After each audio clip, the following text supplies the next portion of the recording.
Hey everyone, I wanted to give you a few organizational tips that I just started doing tonight. Well, that I just really got organized on tonight. So I wanted to go ahead and show those to you. And the reason I'm doing it on the Google On Air is because I want to screenshot you one thing. So the first thing I would recommend is getting something that is going to help you like put all of your work stuff into one thing. This is my Works binder that I just finally got really organized and put together.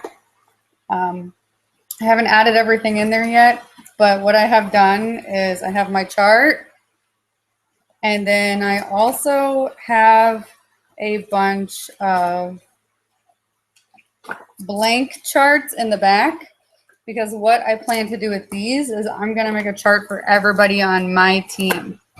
Specifically, once they have their own team, I'm going to make them a Ruby chart so that I can keep track. And another thing I did in this thing is I bought these protector sheets like this and to put my charts inside of. So what I plan to do that is, sorry, this chart's really scary. Maybe I'll get another chart up. Okay, so anyway, here's a Ruby chart. It's blank.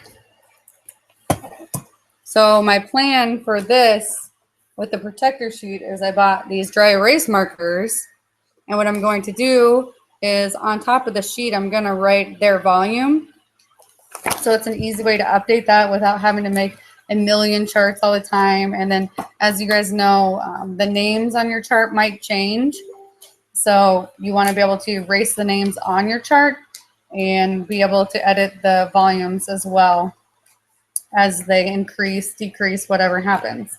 So yeah, first step, I would say get something that you can put all of your work stuff in. Other things I would put in here are product description sheets if you have them printed off. I don't have a printer, so this is why I'm just now getting to like finally doing this. I printed everything at Kinko's tonight. Other things you could put in here are blank pieces of paper to write your hundreds list, keep your memory jogger, you could keep contact sheets of anyone's information, you could keep your potential loyal customer, potential distributor lists in here. You could keep all of your current loyal customer and your current distributors on your team, their contact information, what they ordered if they're a loyal customer, so that way you can follow up with them really easily. The more organized you can be from the beginning, like don't be like me and just start it 6 months later, the easier it's going to be for you to really be efficient with your business and to work smarter and not harder. Okay, so one more thing, I'll be right back. I'm going to go get that.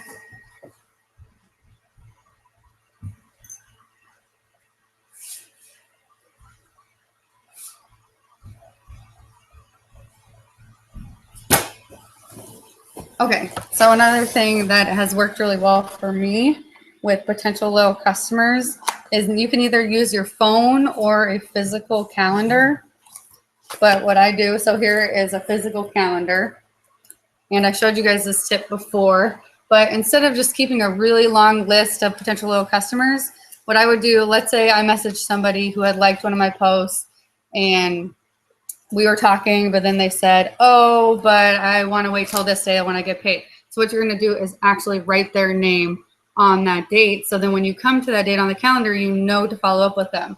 Same thing goes if they don't respond at all. What I'll do is I'll automatically put their name the next week. So, okay, so for example, I'm talking to Lucy on the 3rd. She stops responding, so I'm going to put her name down on the 10th. So I'm going to message her and follow up again. If she sounded like super, super interested, then I'll probably message her before then. It just kind of depends on your conversation. But if she didn't respond at all to my message, I'm still going to follow up with her one more time. So a little bit on following up. The thing that I have found, and there's no hard and fast rule for this, it just really depends on the conversation you've been having. But if you really want some sort of guideline, you can always go with the 2-2-2 rule, which means 2 days, 2 weeks, 2 months. So you're talking to Lucy, she doesn't respond, follow up with her in 2 days. Still doesn't respond, follow up with her in 2 weeks. Still doesn't respond, follow up with her in 2 months. And then you can decide from there if you want to continue to follow up with them. If you've heard the statistics before, people have usually said that it can take up to 7 times of following up with someone before you'll actually get a sale. Of course, some are less and some are more, but that's just another number for you to wrap your mind around. So what I wanted to show you guys with the screenshot is something I did that I think is really going to help me. Sorry, it's going dark. Something that's really going to help me for cold messaging. I went to Facebook and I had them email me all of my friends, and then I printed them off. So it looks like a million pages of friends. But what that does for me is I have them all printed off, and I can go through and I can like check them off as I've already messaged them. And that's just a really easy way to streamline your cold messaging when you're trying, like especially in a month like this, when you're trying to do a lot of work very quickly because you really want that bonus. So I'm going to screenshot now, and I'm going to show you how to do that, how to get Facebook to email you your friends list. Screen share, sorry.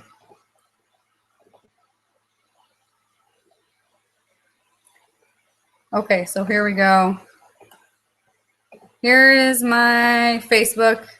What you're going to do is go to the tab right here, this little down arrow. Click on it, and there'll be something that says settings.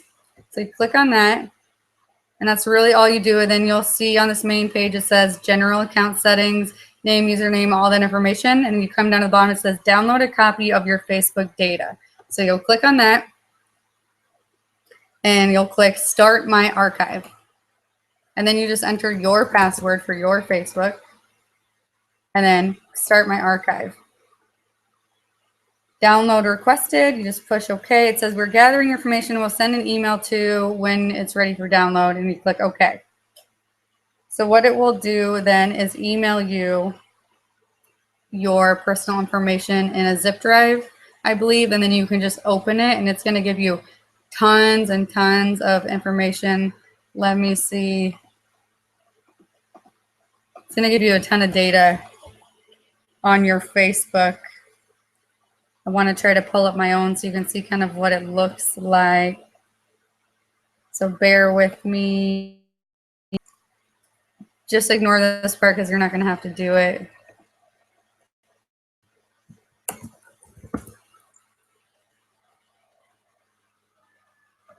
Okay, so yeah, it will come in a little folder like this. I'll go back so you can see. It'll come in a folder like this. It says Facebook dash your name.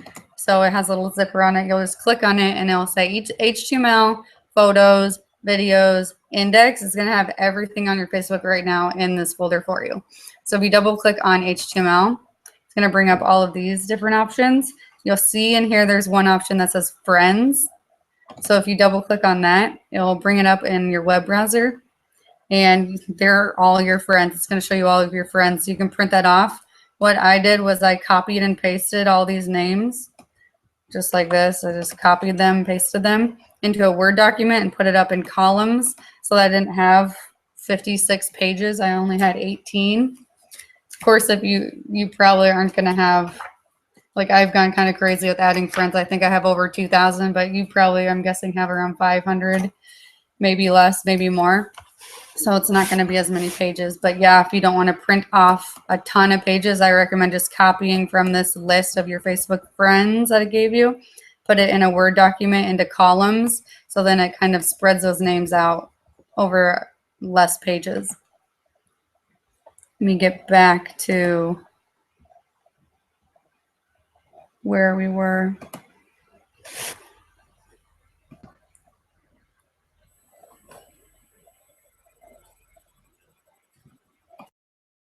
Okay, so that's all I wanted to show you guys. So again, the two things is get a folder, start charting right away, like put everything somewhere you can find it easily. Chart yourself.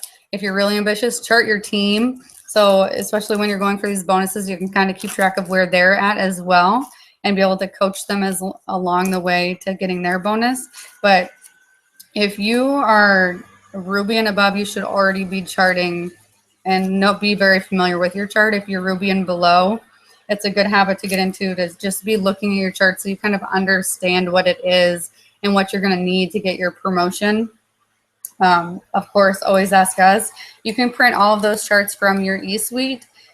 if you go into the documents library, you will find all the different charts by searching them, or I don't know which tab it's under. What I would do is just search in the document library, or have the Ruby and the executive charts in the Wrap Achievers page for you to use.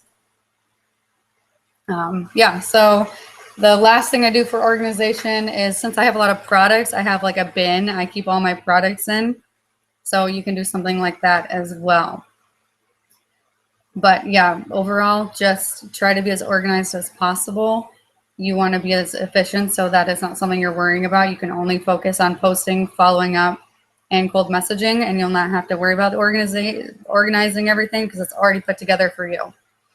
So that's all I have. Let me know if you have any questions on that. I hope it was helpful.